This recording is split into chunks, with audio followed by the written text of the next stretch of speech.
歡迎觀看智叻男女 YouTube Channel 啊！咁啊，呢個彩虹巴士總站點解今日咁多人呢？咁咧嗱，就呢架俗稱為熱狗嘅雙層巴士，咁啊泊咗喺呢個彩虹村總站，咁就只係今日限定嘅啫。咁啊，今日有啲鎖匙扣啊，嗰啲限量紀念品㗎嘛，頭先過到嚟咁啊已經派晒啦。咁今日就純粹過嚟影下架巴士，同大家打個卡啦。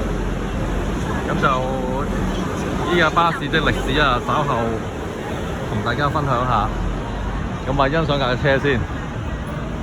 個車尾啦，熱狗今日真係冇冷氣啊，咁所以就真係叫熱狗啦。